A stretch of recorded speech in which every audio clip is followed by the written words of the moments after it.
గాంధీ భవన్ దగ్గర ఉద్రిక్తత చోటు చేసుకుంది. గాంధీ భవన్ ముట్టడికి బీజేపీ నేతలు యత్నించగా బీజేపీ నేతలను పోలీసులు అడ్డుకున్నారు. దీంతో పోలీసులు బీజేపీ నేతల మధ్య వాగ్వాదం జరిగింది.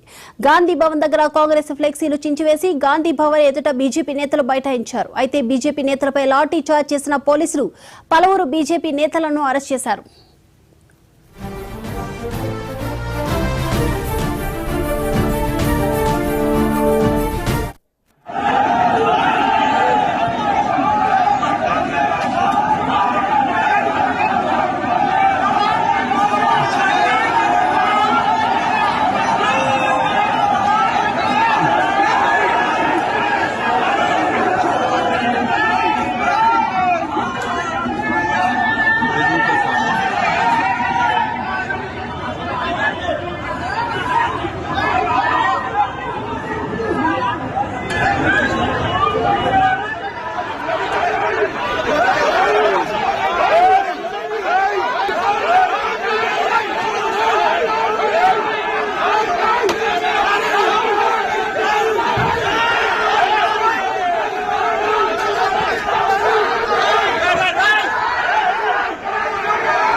గాంధీ భవన్ దగ్గర ఉద్రిక్త పరిస్థితులు చోటు చేసుకున్నాయి. గాంధీ భవన్ ముట్టడికి బీజేపీ నేతలు యత్నించగా వారిని పోలీసులు అరెస్ట్ చేశారు.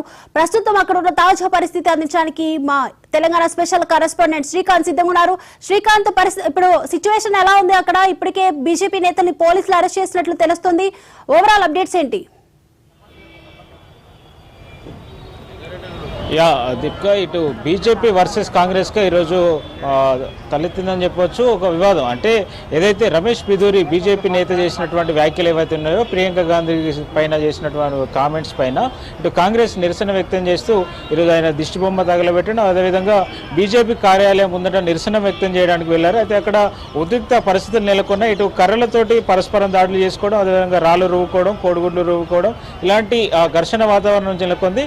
ఈ సందర్భంలో ఇటు బీజేపీ కాంగ్రెస్ శ్రేణులు, ఇటు యూత్ కాంగ్రెస్ సంబంధించిన బీజేపీ నేతలు ఎవరైతే ఎప్పటికే కార్యాలయంలో ఉన్నారో బీజేపీ ఆఫీసులో, వారు ఒక్కసారిగా కర్రలు తీసుకురావడం, ఇటువైపు నుంచి కూడా ప్రతిఘటించడం, ఇక్కడ రెండు వైపులా కర్రల దాడి చేసుకున్నారు. ఇది తీవ్ర ఉద్రిక్తకు దారితీసింది. ఆ తర్వాత అక్కడి నుంచి కాంగ్రెస్ శ్రేణులు వెనుదిరినప్పటికీ మరి కొద్దిసేపటి తర్వాతనే ఇటు బీజేపీకి సంబంధించినటువంటి, అంటే బీజేపీ కార్యాలయం పైన అక్కడ కొంతమందికి గాయాలైనాయని తెలుసుకున్న తర్వాత బీజేపీకి సంబంధించినటువంటి ఆ కేడర్కి సంబంధించి, యూత్ వింగ్కి సంబంధించి యువ మోర్చా నేతలు కొంతమంది ఇటు గాంధీ భవన్ వైపు దూసుకొచ్చారు.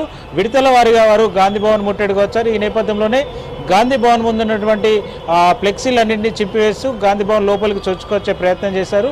అయితే ఇది ముందే పసిగట్టిన పోలీసులు ఖచ్చితంగా ఇలాంటి ఇన్సిడెంట్ జరుగుతుందనే నేపథ్యంలో భారీగా పోలీసులు మోహరించి వాళ్ళని నిర్వహించే ప్రయత్నం చేసినప్పటికీ వారు లోపలికి చొచ్చుకొని వచ్చే ప్రయత్నం చేశారు. ముందు ఉన్నటువంటి మెయిన్ ఎంట్రన్స్ లో ఉన్నటువంటి ఫ్లెక్సీలు కావచ్చు, ఇటు గాంధీ భవన్ చుట్టూ పరిసర ప్రాంతాల్లో ఉన్న ఫ్లెక్సీలు అన్ని చింపివేసిన పరిస్థితి కనిపిస్తుంది. అయితే ప్రస్తుతానికి ఇప్పటికీ ఆ దాడికి సంబంధించి కొన్ని వీడియోలు రిలీజ్ చేసినప్పటికీ పరిస్థితి అయితే కొంచెం సద్దుమణిందని చెప్పవచ్చు.